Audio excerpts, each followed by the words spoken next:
The Tabletop Miniature Hobby Podcast is proud to be sponsored by Dr. Spork's 3D Terrain. From retro greenskin outposts to elven fortresses and obelisks, this is hands down the best nostalgic scenery you'll find out there, and all at stupidly reasonable prices. Check it out for yourself by heading over to bedroombattlefields.com/spork, that's SPORK, and turn your tabletop into a scene from White Dwarf circa 1994. Andy Chambers not included. Brought to you by bedroombattlefields.com, this is the Tabletop Miniature Hobby Podcast.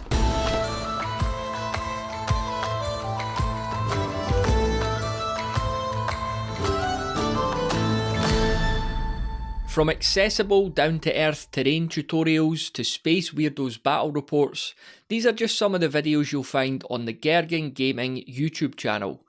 On this episode, I speak to the channel's creator, Anthony, about the games and projects he loves. His YouTube channel just turned 1 recently, so I figured that was a good place to start. You know, a buddy of mine, I would always take pictures of my stuff and say, hey, you got to look at this. And he has a pretty big YouTube channel, and he just asked me, why aren't you doing this? Why aren't you putting this online? I said, okay. And he just said, don't be lazy about it. So I decided to keep her going and keep to a deadline. Is that what he meant by don't be lazy, just to keep putting stuff out? Yes, in fact, and I don't know whether or not I should be giving away his secret rituals, but he gave me a very nice knife that had almost a scale pattern on it. I forget the brand, and as he hands me this knife, he says, you can either be a dragon or a turtle. That's your choice. And, after that, I just decided I would systematically abandon my family for 10 to 16 hours a week and decide to work on hobby stuff. And I take it you enjoy it, that you've kept doing it for a year.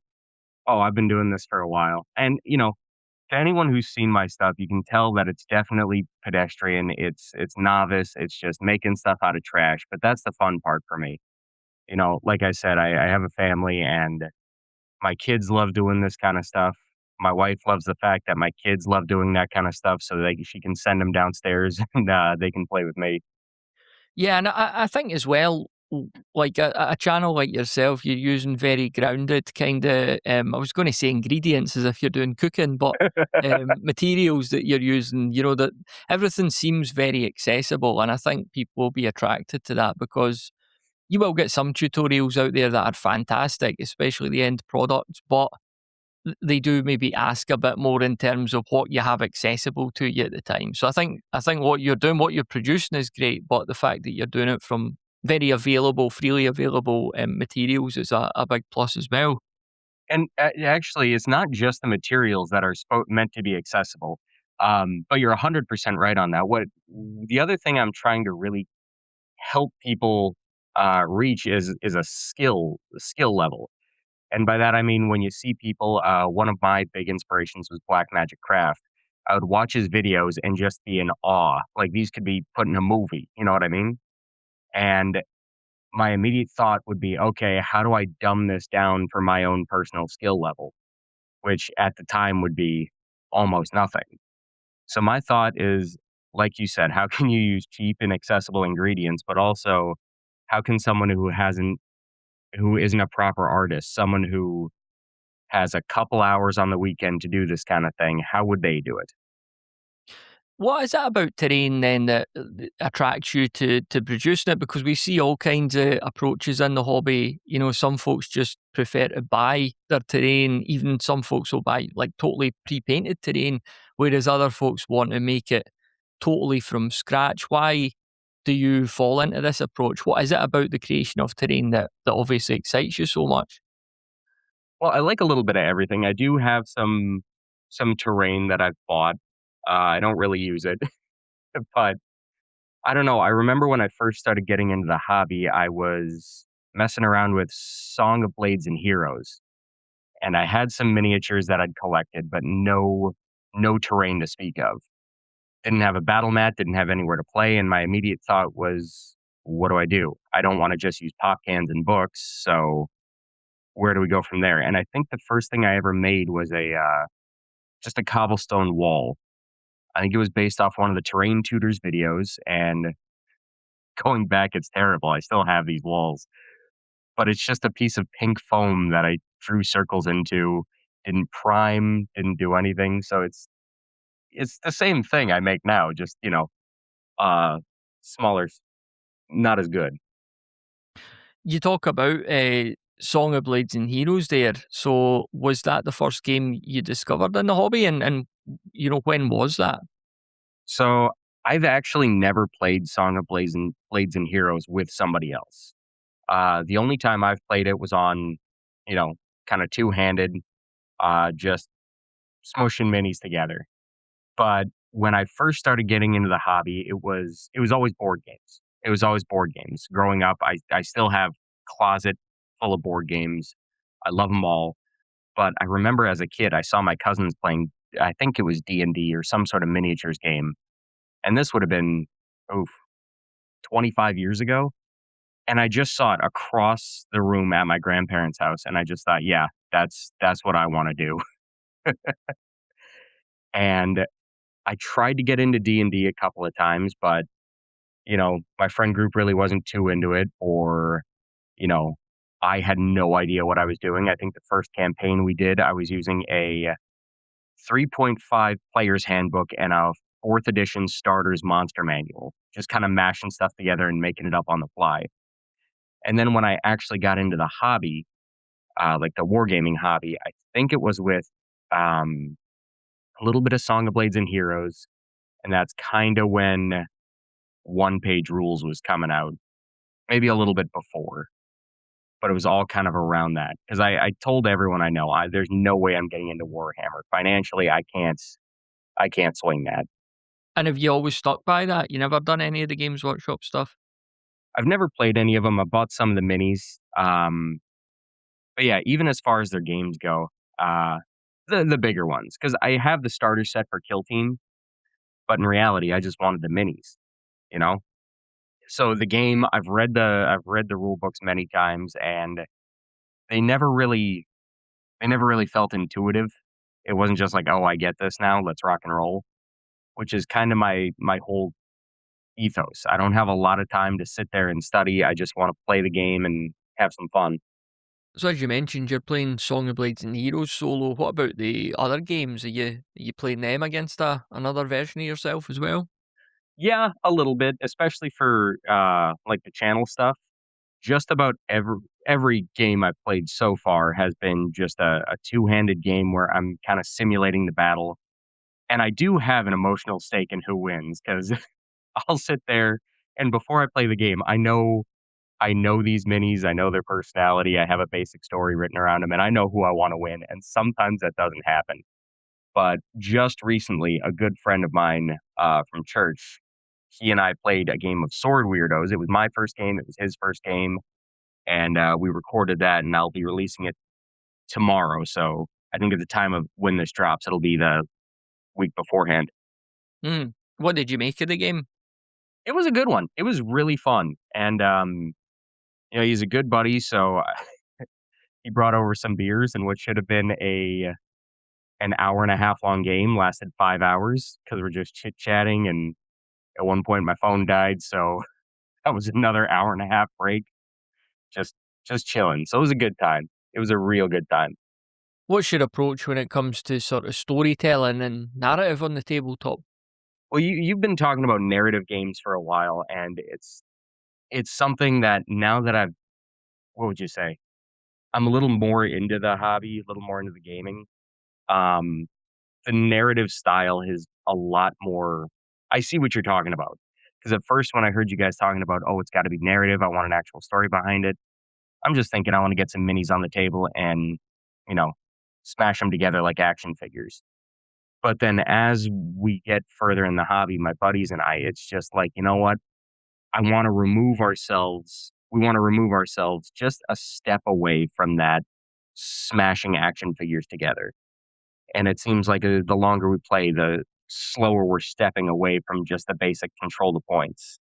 Yeah, it's like that with me. If I'm trying a new game, then maybe we'll still play a scenario, but it won't be be more about just learning the game and getting a shot at moving it all around and stuff. But yeah, after a few turns of the same game, after a few experiences of the same game, you kind of crave that story and purpose for it, don't you?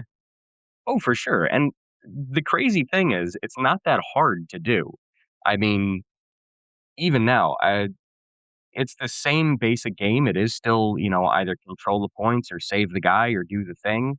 At the end of the day, mechanically, you're just doing a thing, but you're giving yourself a reason, a name. You're giving the mini a name, something like that, to breathe a little more life into it. Yeah, and I mean, you don't have to be Brandon Sanderson or Joe Abercrombie to come up with the stories. It could be as simple as, this guy's a dick and, he's trying to do this thing, we're trying to stop him. Like, and you don't have to come to the table with the narrative completely fleshed out. Sometimes it's better to take the less is more approach and have that very basic structure, and then it kind of fills in the blanks with what happens on the tabletop. That's personally what kind of attracts me to the storytelling side of it anyway. Oh, 100%. And the other fun thing is, if you while you're painting your minis, think about who they are, especially if they're a fun mini with a little bit of character to them. Think about who they are and how they act, what they would do, what their basic temperament is.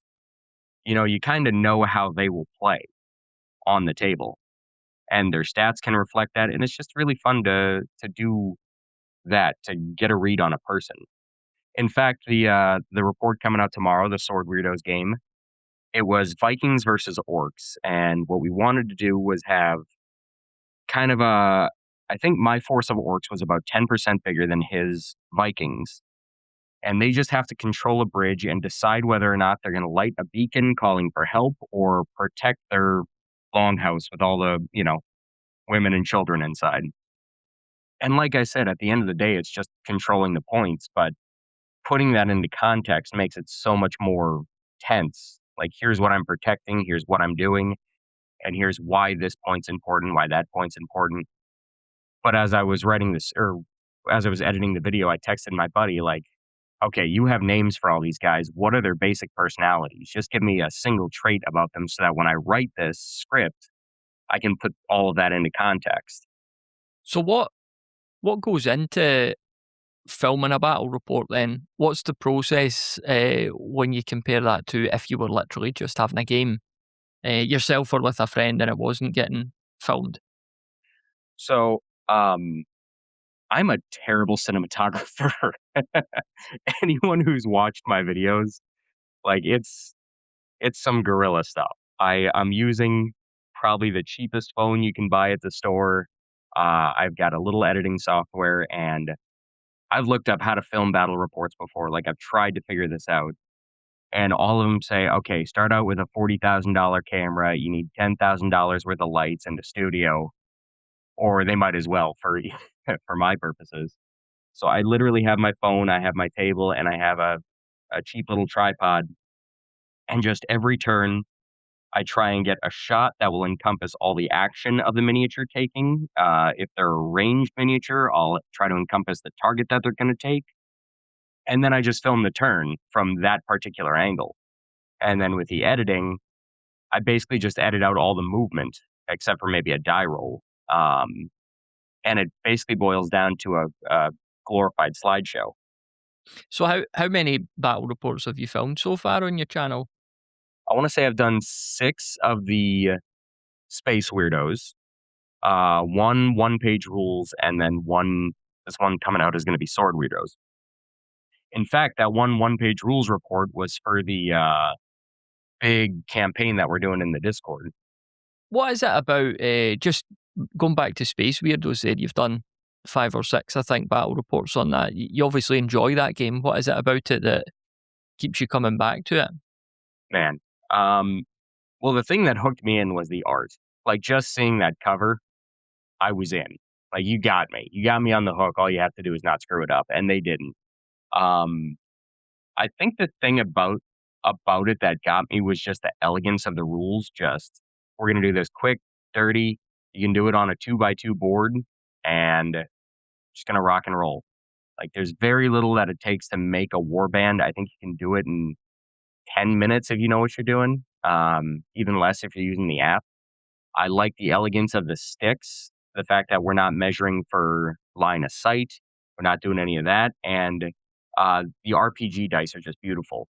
What was it? There was an article written a while ago on why using 2d6, 2d8s, 2d10s, whatever it is statistically so much more significant than doing, just a single d6 versus d8, and it just kinda highlighted the absolute elegance of the game.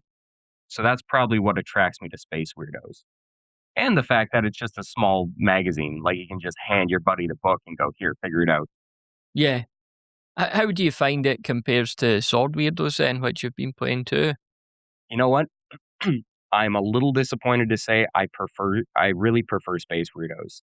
Um, I like what Sword Weirdos is going for. Um, they didn't want it to be a just a reskin of Space Weirdos. They didn't wanna just do, "Okay, now instead of doing guns, we're doing bows." So they kinda added some D&D elements to it. They added some class-based elements, just things like that, and personally, I prefer Sword Weirdos. I think it's 'cause I might be a little too dumb.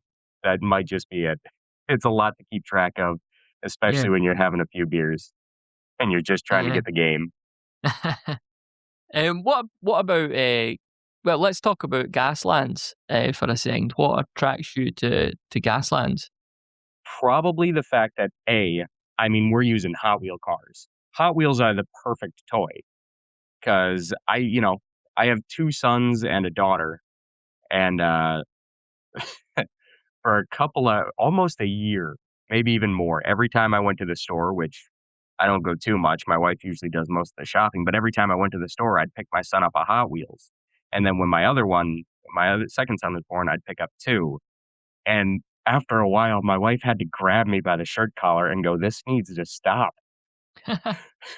Like, it has nothing to do with the money, it's the fact that there are buckets of Hot Wheels, and, if I remember correctly, you have a daughter, right? Just the one? Yeah, Okay. yeah. So, I don't know if you have this, but just I bequeathed all my Hot Wheels to my sons, and it's gotten to the point where we actually, every couple of months, we'll just cycle out new ones because we gotta put all of them away, cycle out new ones. Because if we have more than, I don't know, 20 to 30 out at a time, it just ends up strewn across the room, and it turns the, living room into a skating rink. But yeah, Hot Wheels are the greatest toy ever. They're simple, they're fun. You even give an adult a Hot Wheels, they know what to do. They just play with it. It's beautiful. So then when you do Gaslands, it's that, it's the childlike love of Hot Wheels mixed with, um I love the movement templates. So I don't know if you ever played the X-Wing miniatures game. No, I've never played that, no. Don't bother. Don't bother. I don't like Star Wars. But they had the same movement templates, and it was really, really cool that you could have a whole squad of TIE fighters or, X-Wings, and if you did it right, they would move in sync with one another using these movement templates. So when you add that to Gaslands with the, fun of balancing, like, I gotta go fast, I gotta go over there with my car's also gonna explode. It's such a fun time. I take it you've played, quite a bit of Gaslands then? Not too much. Let me see. I wanna say every game I've done has been for the on the channel, except one that a friend of mine played, when I first introduced him to the game. So, yeah, I think every game we've done has been on the channel, but it's one of those, I love watching the game. Anyone else who films a battle report, I've probably seen it. So and the scenery is always fun. I love the post-apocalyptic stuff. It's a fun time all around. Have you done quite a lot of, hobbying with the Hot Wheels to kinda make them look more in universe? Yeah, yeah. All of my, all the stuff I've made, like I said, I got into gas or I started playing Gaslands after the channel was made, so all that stuff was kinda on line. Because unfortunately, and I don't know if you've kind of succumbed to this personally, but now it almost feels like anything I do hobby related kind of has to be recorded. And you might be able to find it in the Discord if you roll back, but I painted this samurai in a synthwave style, and it's just dope. And it was one of those moments where I was getting a little burnt out, and I just decided, you know what? I want to paint. I don't want my stupid phone next to me. It's not going to be on the channel. This is just for me. And I'll tell you, the second I got that thing painted, I thought I should have recorded that. Yeah. That'd have been cool.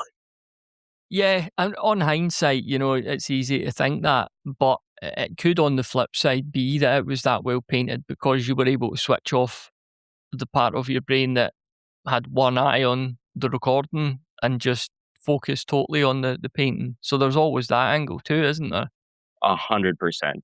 And, luckily for the most part, all I'm trying to do, especially with I put out little painting shorts, and those are just to keep me painting. But luckily with those, most of it is just make sure it's in frame and in focus. After that, it's just working around the stupid camera. The Mini Gamer is a free weekly email newsletter where I curate 5 cool things that caught my eye in the hobby this past week. Subscribe today and have the next edition sent straight to your inbox by going to bedroombattlefields.com/email. That's bedroombattlefields.com/email. And now back to the show. So that's Gaslands then. One of the other games you talked about was 5 Parsecs, and that definitely seems like a game that, I mean, it's literally a solo game, isn't it? So, Yeah, how are you finding that so far? I love 5 Parsecs. I've played 2 campaigns of it. The first campaign I did, I was using a mix of miniatures from the Firefly Adventures board game, called Brigands and Browncoats, and if you have a chance to get it, it's not a great game, just mechanically. It's really, really clunky, but you can tell that the guys who made it love the property, they love games, and you can despite the hiccups in the actual design of the game, it's so fun because you can feel the actual love and passion through the game. So I would definitely recommend taking a look at it, even if it's a little clunky. But the miniatures are great. The stuff that comes with it is great, and I was using that for 5 Parsecs from home, literally just ripping off Firefly, and it was just great. It's a great game. It's basically, you play a war game. It's very simple. You're usually using between 4 and 6 dudes on your side, and then the other side has, I don't know, between 3 and 8. You have a basic objective, or you gotta just take out the bad guys, and then after that, you have about 20 to 30, well, maybe it's a little less, but, 15 minutes of, like, I'm just gonna look in the book, and I'm gonna record what happened, and then I get to spend some money, I get to do this, I gotta make my loan payments on my spaceship, so there's just the stress of that, but it's a real fun game, especially if you're playing solo. Second campaign, that was when, I started painting up, on the Space Weirdos playlist. That's the Neon Dreams team. They were the second team that I used for, 5 Parsecs. Yeah, I've got the 5 Parsecs book, and it really appeals to me. I've just not got round to diving in yet, but it seems like the most conducive miniatures game I've come across yet, that you could play away from the tabletop, if that makes sense. Like, there's just so much you could do, even if you can't literally get stuff on the table and roll some dice in the moment. Oh, for sure. And okay, so a friend of mine, he's a real hardcore DM, and one of the dungeon master for all sorts of war games. I think right now they're doing some sort of Vampire the Masquerade something. But he constantly complains about people who are trying to play, RPGs as a video game, just trying to get as powerful as possible and, just one shot the bad guys. And you can kind of see that in war games. But the nice thing about 5 Parsecs is that, it's hard to level up your dudes. It's not easy. It takes a while, but it is significant. So even being able to move an extra inch for these guys, it means everything. And It makes the progression really, really satisfying, and their random encounter table is super fun too. I remember, I was playing a game and I was not having a good time. I was getting smoked. Random encounter comes up halfway through the game, and the in-universe version of like a Tyranid or whatever, Xenomorph pops up out of the ground and just says it attacks the closest person to him. And he goes into the bad guy's line and just destroys all of them. It was great. I was sitting there just flabbergasted, hooting and hollering. My wife was asking me to calm down. Like it was good. It was a good time. Yeah. And I guess all the different potential settings on there, you'll be well sorted with your terrain collection and all the stuff that you've been making as well, presumably.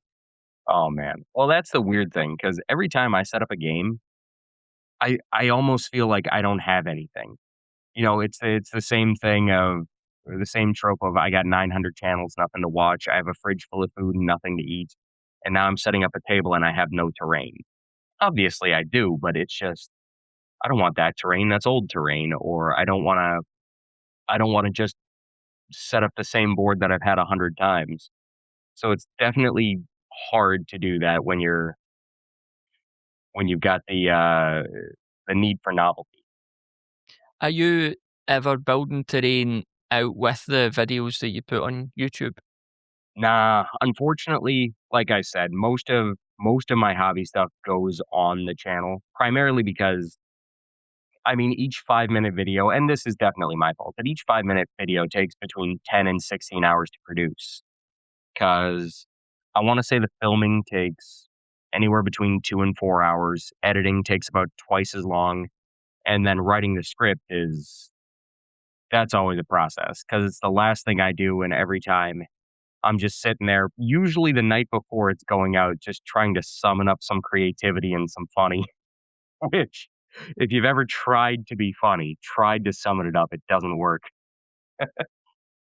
And then God bless my wife, because every Tuesday morning, uh, I just sit there scrambling because whether or not I've gotten the script written or I have to record, it's just I got to do this, I got to do this, and she's trying to get ready for piano, and or she, I'm sorry, she teaches piano, so she's trying to get ready for that, and then the kids are doing their thing, and I record in my basement, basically in a walk-in closet that is directly underneath the kitchen of our house. So usually once or twice I have to go upstairs and ask the kids very nicely to not stomp directly above my head. So it's always a scramble every week.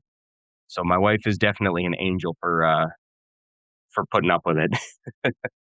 What are some of your favourite pieces that you've made on the channel so far? Terrain pieces.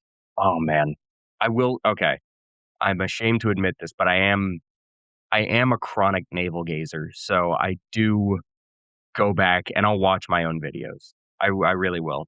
Um and the the pathetic thing is I'll usually laugh at them.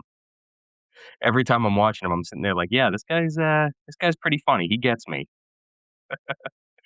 But I think my favorite things I've made I had one on orc terrain, where I just scratch built some it almost looks like it's built out of sheet metal and corrugated tin, and it just worked really well.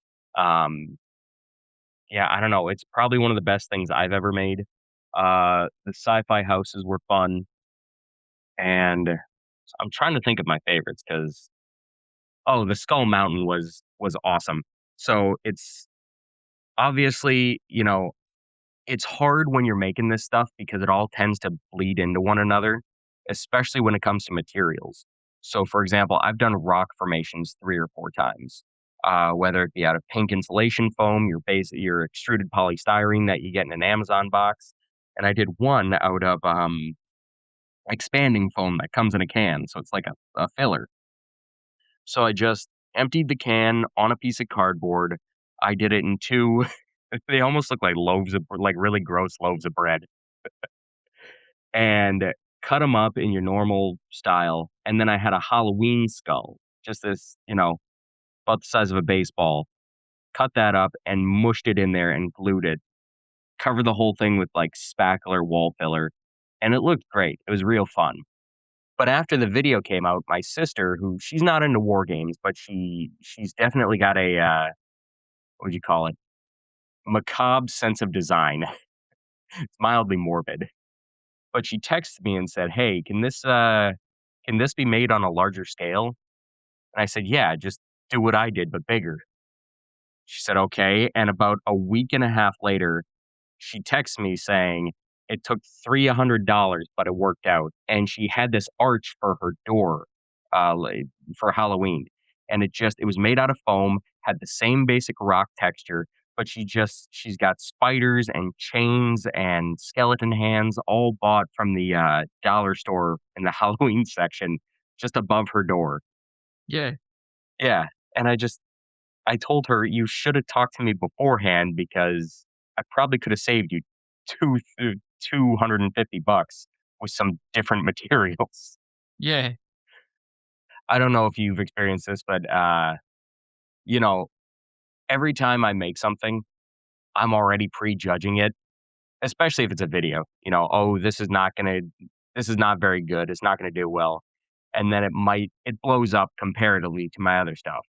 Or if I really love something and I'm like, "This is special. This is gonna go somewhere." It just dies on the vine. But one of my more popular ones was how to make a battle mat, and that was something I've struggled with forever because you know, a battle mat will make a game. It really does. Because if you're playing on a bare table, it doesn't look good, and it breaks the immersion real quick. It doesn't matter what terrain you have, you kinda need that battle mat. So I've tried using foam, I've tried using foam board, and I've just tried a bunch of really bad solutions to this battle mat thing, and then I realized, "Oh, yeah, spray paint and a drop cloth. That's the way to do it." You don't need spackle, you just spray paint the thing, and it really turned out it's probably one of the more popular videos. I think it's 3 minutes, but it helped me, and I think every single one of my battle reports has included that drop cloth, so even if it wasn't doing well, it's probably the thing I use the most after I made it. Yeah, and I think with content creation as well, I mean, doing well is it's an ambiguous kind of situation where like it's really a video's done well if you have really enjoyed it and got something out of it. It isn't necessarily about the views it gets, although that's nice. But if you really enjoyed doing it and you made something good, you learned something, that really is the main goal, I'm assuming. And if people watch it, it's a nice bonus. Oh, for sure, 100%, and it's hard to separate those 2, especially when you're new at that and new at the whole content thing, you know, because because 'cause you're really putting a piece of yourself out there like, "Hey, I made this thing, I made these jokes, I wrote this thing, I filmed all this, poured my heart and soul into it," and, you know, whether or not it dies on the vine, it's I'm not sitting there thinking, "Oh, the internet's wrong and I'm right," but it's like there was potential here. There's a couple of good jokes that I really wish people could hear. Actually, the funny thing is my one of my personal favorite, videos is not on the internet. It's not something I don't think I'll ever post because I don't know the rules of how YouTube works, and I use some copyrighted music. So it's got the Mortal Kombat theme, and it was when I before I started doing videos, but it's when I wanted to play with the software that I use for editing. Just like, "Okay, let's figure this out and try and play around." And I used all of my minis, I used all of my terrain that I'd made before then, and, the thumbnail for my channel is a little loxodon. It's a, anthropomorphic elephant and a karate gi. So it's this elephant, in different, you know, setups of terrain going against different enemies, and then there's dice rollings and all that stuff. And then as the action, quote unquote, kinda builds up, it cuts to a little 3D printed outhouse I have, and then the Ropers theme starts playing. So you go from Mortal Kombat to the Ropers and then a toilet flushing, and then it goes back into the action. And the reason I love it so much is because my 4-year-old son loves it. It's his favorite thing, and, he doesn't say, "Hey, can we watch the video with the elephant guy?" He doesn't say, "Can we watch the video where the guy's fighting?" No, he calls it, "Hey, can we watch the video where the guy's going potty?" Which, again, I know what he's talking about, but my whole thing is, like, if you say this in public, I'm gonna have to look at people and just explain some stuff.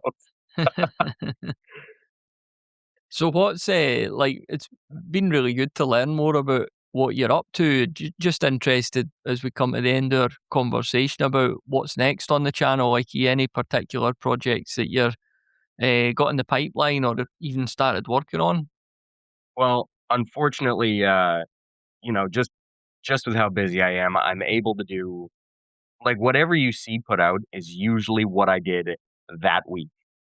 This stuff is fresh. It does not sit. I've never once been ahead of schedule, but it's probably just going to be more of the same. A lot of terrain building, probably more battle reports now, because with terrain, it's one of those things where I have to figure out what I'm doing and get a basic idea on how to do it.